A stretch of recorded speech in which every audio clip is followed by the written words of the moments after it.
angel came to see Mary. She was doing laundry, and then the angel just appeared and she was really scared. So Gabriel was like, Mary, you're gonna have what? I can't say it good. Mary, you're gonna have a baby. You're gonna have a baby and you will call him Jesus. And then Mary was like, I'm not gonna have a baby yet. I'm only a teenager. I'm not married.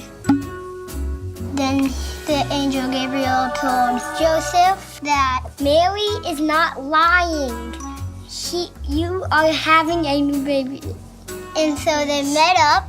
They went to Bethlehem, which was Joseph's old town. They ride a donkey. I don't know. A camel. Oh yeah, a camel. She said, this donkey's fast. They tried to go to a hotel and They asked the keeper for a place to stay. The keeper said, We have no rooms. Literally, no rooms.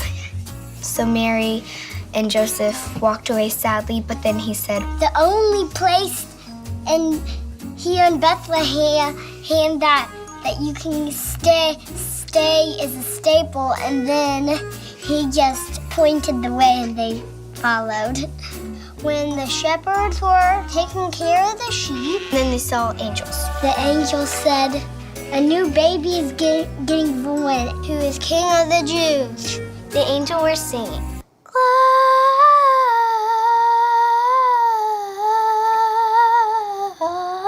Glorious. And then the shepherd said, I think we should go there and meet him. The second, I think, said, yeah, I agree with you. And the other said, yeah, me too. They had to walk through a bunch of grass and bushes, maybe have to camp out a night. And then the wise men heard about it. And then a star appeared. we should probably follow that star. It's pointing down to the barn. So maybe we should follow it. Maybe. So the wise men went to Jesus. They gave them gifts. A stuffed animal, like a hippo one, that I have at home. Some diapers, and some wipes, and some milk, some shoes, some Jordans. Gold ring and Latimer. And I don't know how it would survive in that barn. Too stinky, too crowded, and ugh. I think he probably pooped because the room was very smelly. Thank you for coming. He's adorable. He's gonna be our best friend. I love you, and you the best baby I ever seen. There, I said it. The new baby is gonna change the world. Hey everybody, Merry Christmas. My name is Scott, and on behalf of TerraNova, we just want to say thank you so much for joining us online this year for Christmas. Hey, if you happen to be watching next to somebody right now, maybe turn to them and wish them a Merry Christmas. But at some point today, we would love to hear from you, and the best way to do that is for you to fill out one of our Connect cards. You can get to that on the TerraNova app or on our website. But we're going to spend some time right now diving into some great Christmas songs. If you happen to have one of these booklets, you'll notice that there's a bunch of great things that are printed in there, including the lyrics to the songs that we're going to sing. So maybe pull this out right now. A little bit later, we're going to hear the Christmas story, and then we are going to wind down with our traditional candle lighting. So if you have one of those online Christmas kits, you'll see that we provided a candle for you. All you need is a lighter or a match, and maybe even a towel to place underneath, because these guys have a tendency to drip. Well, right now, we're going to get us started by singing a great Christmas song. It's actually inspired by the scene that you just witnessed. So wherever you're at right now, would you join us in singing as the band leads us today? And again, thanks so much for being with us. Merry Christmas.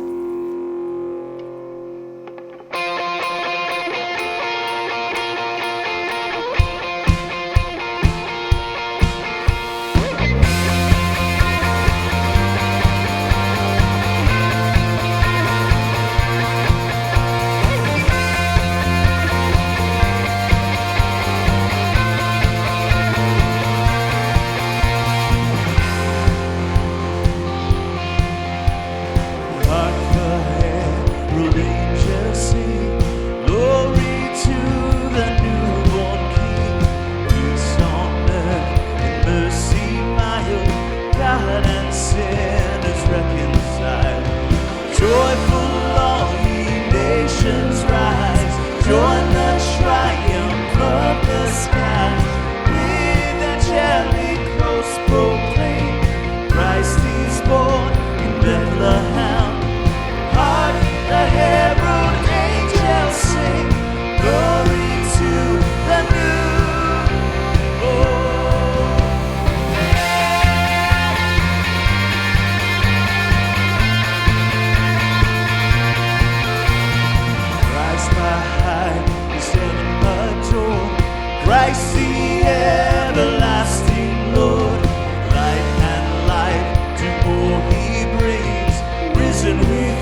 Hey, Merry Christmas. Thank you so much for joining us online. In fact, do me a favor right now and shout Merry Christmas back at the screen. Will you do that with me on 3? 1, 2, 3.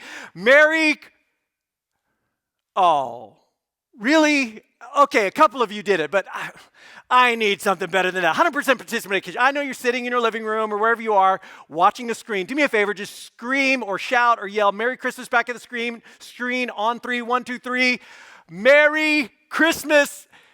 Okay, that was definitely better. Thank you for that. I think we could all actually use a little extra Christmas this year, am I right? In fact, I don't know about you, but it felt like I was noticing that people seem to start a little earlier this year, like the decorations in my neighborhood started going up mid-November. Now, I could actually never do that at my own home. There would be a small grassroots rebellion if things got put out before Thanksgiving was over. But I was talking to this guy. This guy was telling me that his in-laws came out from Texas in mid-November, and because they didn't think they were going to make it back for Christmas because of everything that was going on, they actually brought presents for the kids before Thanksgiving and opened presents. They had like an early Christmas before Thanksgiving. I know, that's crazy, right? And apparently the in-laws had asked his kids what they wanted for Christmas, and his 6-year-old son, now, I don't know if you remember what you would have asked for when you were 6 years old. Maybe, I don't know, some Hot Wheels, like some Legos, a video game maybe. His 6-year-old son asked for a drone. That's right, a drone. Now, and with a camera attachment, and the dad's like, a drone, really? Well, the in-laws brought a drone, and he opens it up. He's so excited, and so he takes his son out to the local park to try it out, to fly it around a little bit. And so the son, he's flying it around, he's having fun, and then the little sister, she's only 4. She was like, I want to turn, and the son, the 6-year-old boy's like, no way, you're going to break it, you're going to get it lost. And of course, parents, you know what we do in a situation like that. We're like, share the toy. We share in this family, sharing. And so the little sister takes a turn, and sure enough, she ends up flying it like 100 yards in the wrong direction, and the son is getting more and more anxious, like, you're losing it. And so the dad finally takes the control. He says, stop getting so upset, takes the control. He goes, I got this. And he takes the controller, but he says, he'd never flown a drone before, and he couldn't quite figure out how the controls work, and he wasn't a big video game guy, he said, when he was a kid. Plus, it was windy that day. He kept saying, and it was windy that day. It was windy that day, and his depth perception was a little bit off, so it was so far away, he couldn't quite tell, is the drone coming back to me, or am I flying it further away? And then there were some trees in the distance, and so he wanted to fly it up above the trees so it wouldn't get caught in the trees, but it was windy that day, and so the drone just keeps getting further and further away, and there's a business park on the other side, and finally he decides, I'm just going to land the drone, and then we'll go hunt it down, and we'll find it. Cut to the end of the story. He lost the drone. He lost it. They couldn't find it. They never found it. He lost his son's Christmas present. And he's telling the story. He says, and the feeling I had, he says, other than the look on my son's face of a complete loss of respect in me as a man, he goes, I don't know if he'll ever look at me the same again. He goes, but the feeling I had was of being out of control. Out of control. Like if I knew what buttons to push to get the drone to come back, I would have pushed him. If I knew how the controls work, if I knew how to work things to get the drone back, I would have done that, but I didn't. I just felt so out of control. And as he's telling me the story, I was thinking of us. I was thinking of this year. And if there's a phrase that captures 2020 and how this year has felt, it might be that one right there. Out of control. And maybe you can relate to feeling that a little bit this year. Maybe you can relate to feeling like life has taken you in a direction that you didn't intend to go, that you never really wanted to go. And if you knew the buttons to push to get it to come back, to get life to go in the direction that you wanted to, you would. If you knew what to do to get your life back, you would, but it feels like life is just out of control. Like maybe you've even used language like, I just feel like I'm losing it. Or maybe it feels like I'm lost. And some of us can relate to being at a point in our lives where we felt that way. We just felt lost, not spatially, like you knew where you were, maybe, I don't know, but the decisions that you had made and the decisions that other people had made that affected your life took your life in a direction that you never intended to go and you never wanted to go, and you ended up in a place in life where you didn't really know where you were or how you got there. And maybe you've even said things like, how did this even happen? How did I get here? I never thought I would be here. And some of you can relate to feeling that way now. Right now, lost at Christmas. As we end 2020, maybe when it comes to your job or the vocational path or your vocational situation, or maybe when it comes to some relationships, maybe some key relationships in your life, perhaps some broken relationships. Like, how did we get here? Or maybe there are patterns or habits or choices that you've made in your life. And we don't like to talk like that. We don't like to own it quite that clearly. We're a little like my friend, like, it was windy and my depth of perception and there were trees and we have stories, but I mean, come on. Now, religious people often use a word that I think has lost its meaning. You might hear this word in church world sometimes, and it has become maybe a bad word, even a politically incorrect word to use, and the word is sin. And if that word sounds off-putting to you, just understand that all that word means is everything that's messed up in the world and everything that's messed up in me. Everything. That's how, when the writers, that their documents are included in the scriptures, when they talk about this word, this is really what they're talking about. Everything that's messed up in the world and everything that's messed up in me, everything that's messed up in you. So it's personal, it's societal, it's political, it's economic, it's even the physical world. It's like everything that's messed up in the world and messed up in me. And the truth is, and you know this, the truth is sometimes what's messed up in me and what's messed up in you gets us to a place where we're no longer really in control of what's happening in our lives, maybe not even in control of what we are doing. And we don't like to own that, like what's messed up has mastered me, but it really is kind of true, isn't it? I mean, you've seen it, I've seen it. I was doing things, I was saying things in this relationship because that's what I wanted to say and that's what I wanted to do and that's how I felt.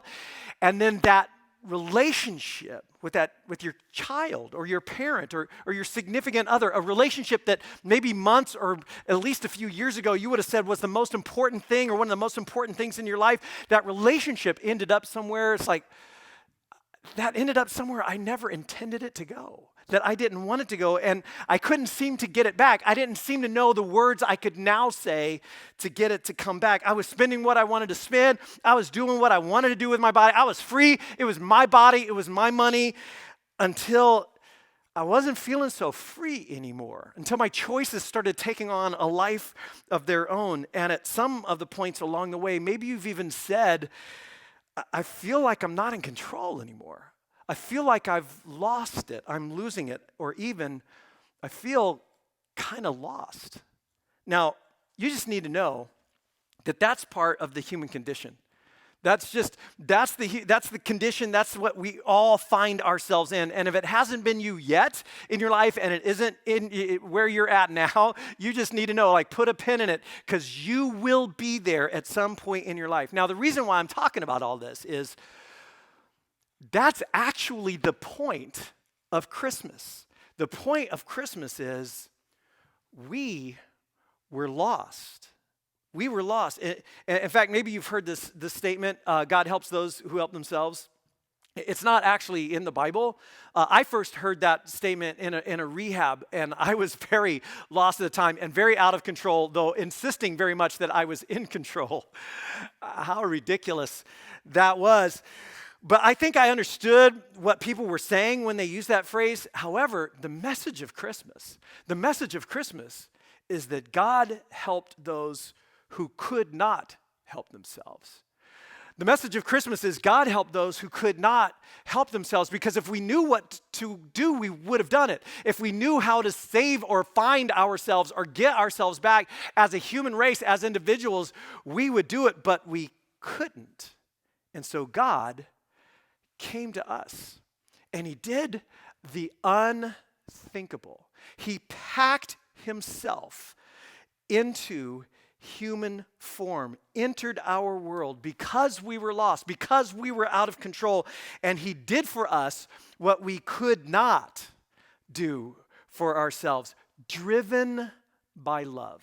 Driven by love. One of Jesus' closest followers named John, who later wrote a biography of Jesus' life, he puts it that way: driven by love, God packs himself in human form and joined us in our lostness, in our darkness, to show us the way back, to actually be the way back, to give us the way back. In fact, he said in his own words, I am the way. I'm the doorway. I'm the gate back to life, the life that God created you for. And that's the point of Christmas. And so today, I actually want to read the Christmas story, but not out of one of the traditional stories from the biographers of Jesus like Matthew and Luke. I want to read the story out of a book that I read with my family every Christmas. This is kind of part of our tradition. I've used a couple of books over the years. This is the one I've been using lately. It's called the Jesus Storybook Bible.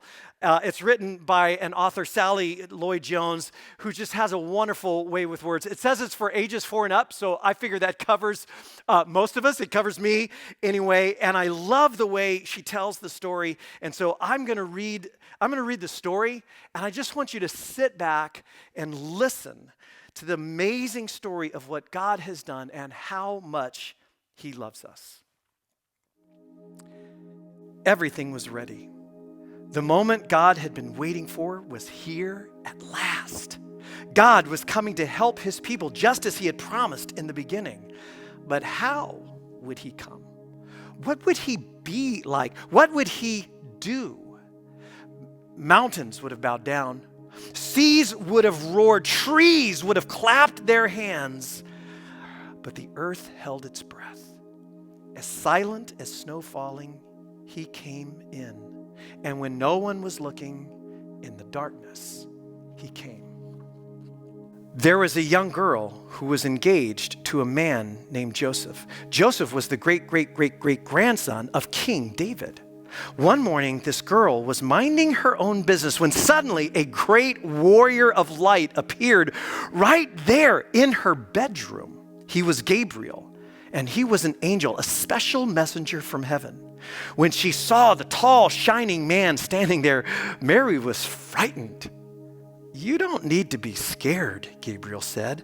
God is very happy with you. Mary looked around to see if perhaps he was talking to someone else. Mary, Gabriel said, and he laughed with such gladness that Mary's eyes filled with sudden tears. Mary, you're going to have a baby, a little boy. You will call him Jesus. He is God's own son. He's the one. He's the rescuer.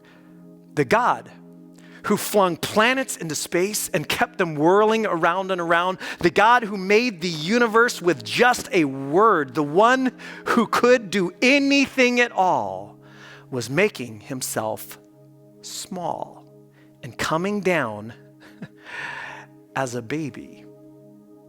Wait, God was sending a baby to rescue the world? But it's too wonderful, Mary said, and felt her heart beating hard. How can it be true? Is anything too wonderful for God? Gabriel asked.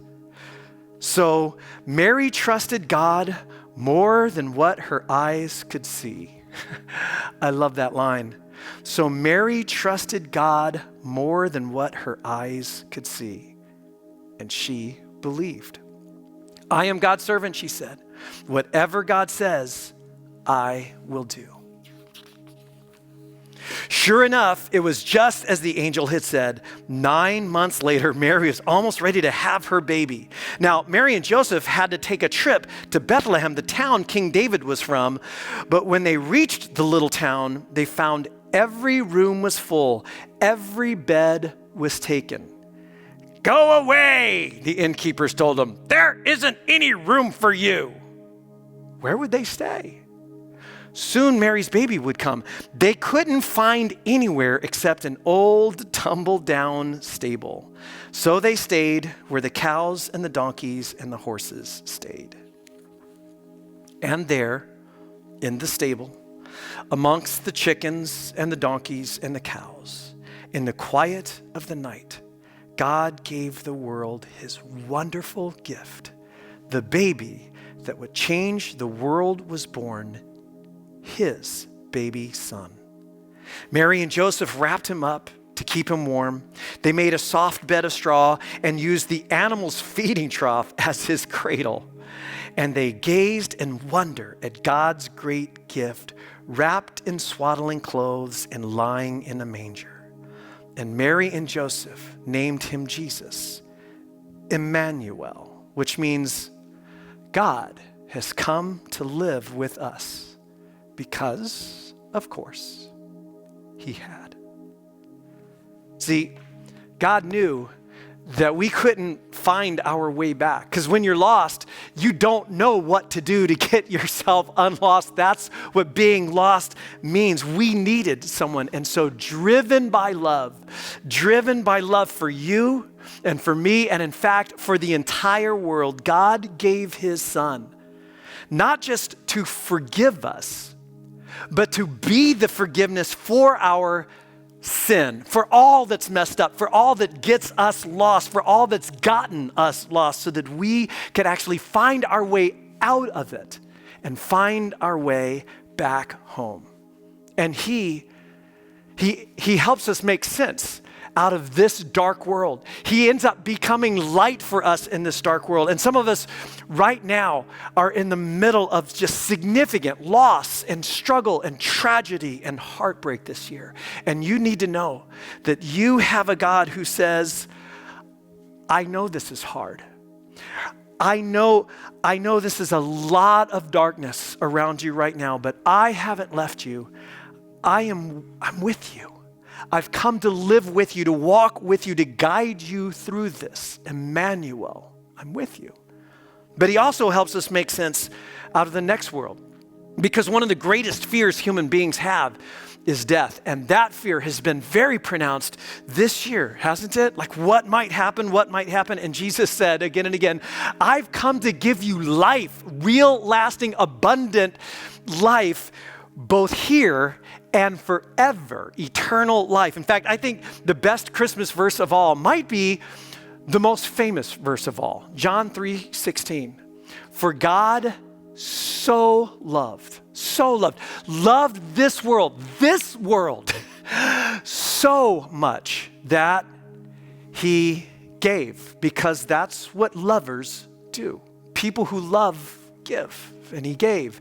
He gave his only son that whoever, and that means whoever, no matter who you are, what you've done, where you're from, where you were born, what you've believed, how dark your past is, how bright your past is, no matter who you are, whoever believes in, trusts in, and follows him would never perish, but would have eternal life. That he came to show us the way back, to actually be the way back home for all who get lost, no matter how lost you get or how lost you feel. So, my friend is telling the story about losing his son's Christmas gift, this drone, and he was so frustrated. He was just so frustrated as they're looking for it and he can't find it. And of course, I'm thinking he is just mad at himself, and he's doing what people who are mad at themselves do. He's just finding other people to blame. So he's going to go back. He's going to go back to his house, and he's going to get on his computer. He's going to write a review. He's like, how did this happen? The stupid drone and the stupid company. And so he goes home and he's looking up the reviews on the drone that his son was given. And all of the reviews are like, this drone is so great because it's idiot proof. And my friend's like, well, clearly not idiot proof. And then the reviews said this, because this drone has a come home button. A come home button. That if it's ever getting too far away, you just press that button and it flies back to the controller. And so I'm thinking what you're probably thinking right now. Well, why didn't you press that button? And he's like, because I didn't know about the button. I'd never seen the drone before. If I had known about the button, I would have pushed the button. I didn't know about the button. And as simple as that is, I think God knew that we needed something that simple, that Jesus is God's come home button. Jesus is God's come home button, and maybe today you need to press that button and come home.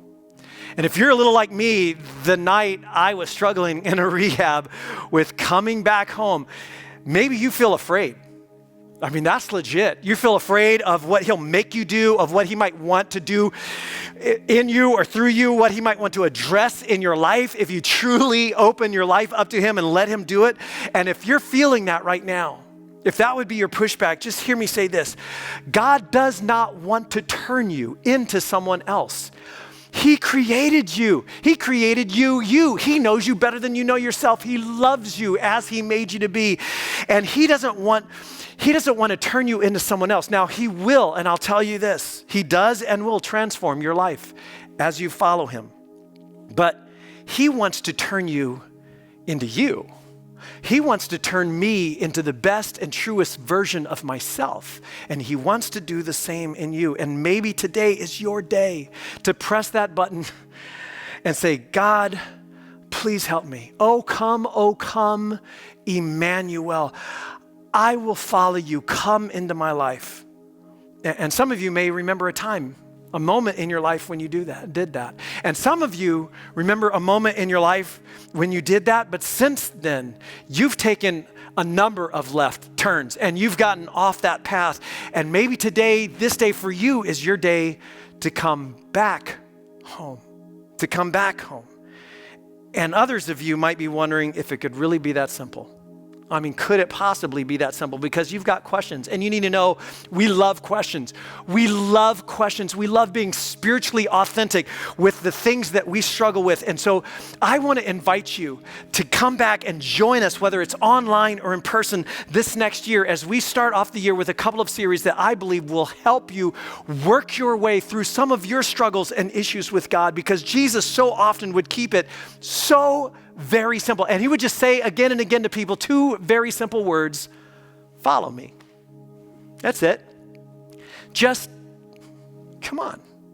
Just follow me. No matter what you believe or don't believe, or aren't sure you believe or used to believe, no matter how you behave or don't behave, no matter your doubts and struggles and issues with God that you have, Jesus would say, that's okay.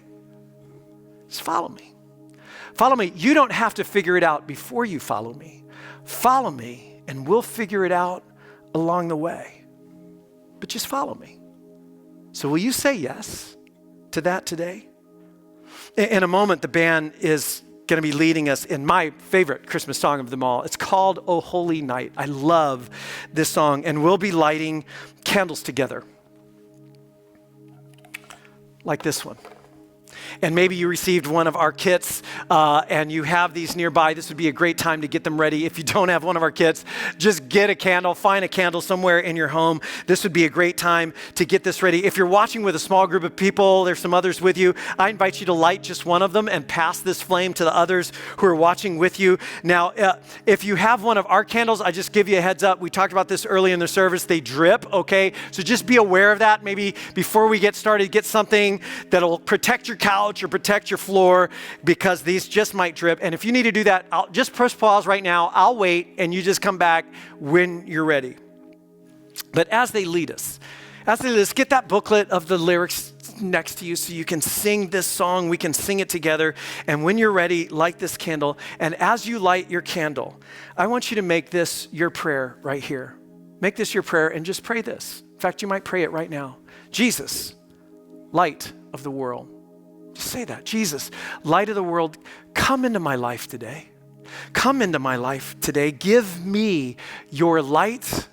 Give me your life and lead me into the life that I was created to live. Not someone else, but who I was meant to be. Lead me into the life I was created to live with you and with others.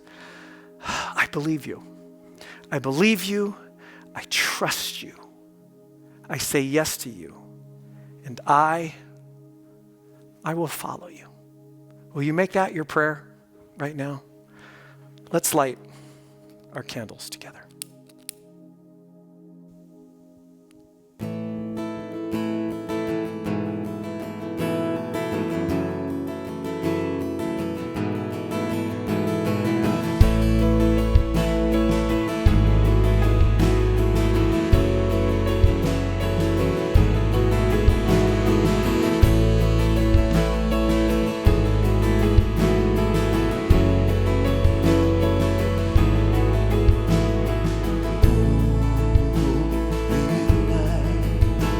The stars are brightly shining. It is the night of our dear Savior's birth. Long lay the world in sin and never finding, till He appeared and the soul felt its worth. A thrill of hope, the weary world rejoices. For yonder breaks a new and glorious morn.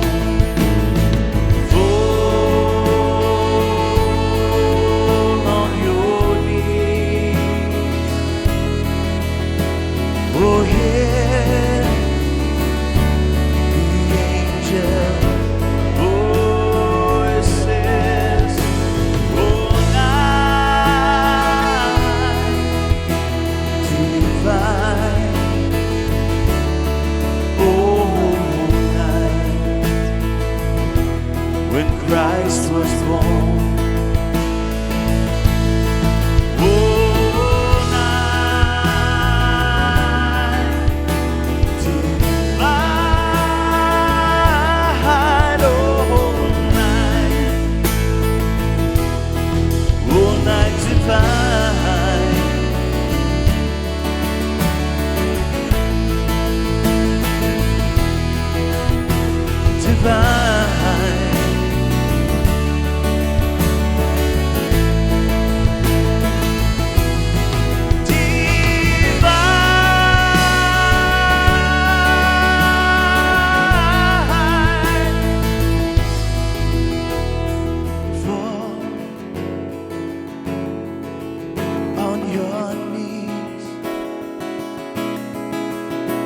Oh, hear the angel voices. Oh, night divine. Oh, night when Christ was born. Oh, night divine.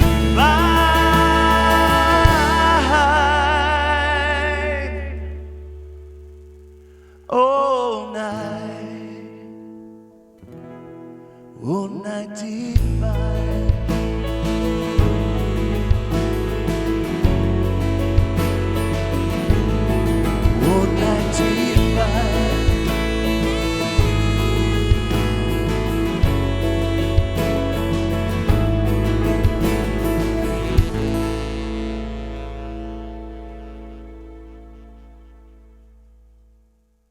Hey, Merry Christmas, everybody. Thanks for joining us for our online experience. Stay tuned for a quick word from John after this last song. Just stand up, sing it with us. Here we go.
with truth and grace, and makes the nations prove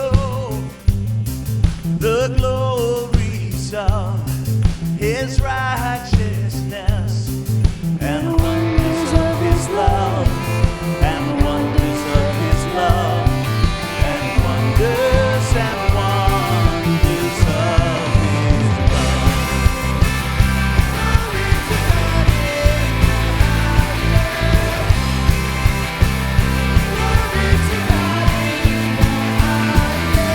Heaven and nature say,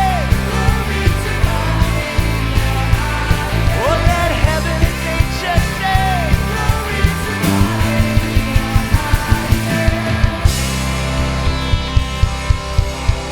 Merry Christmas, everybody.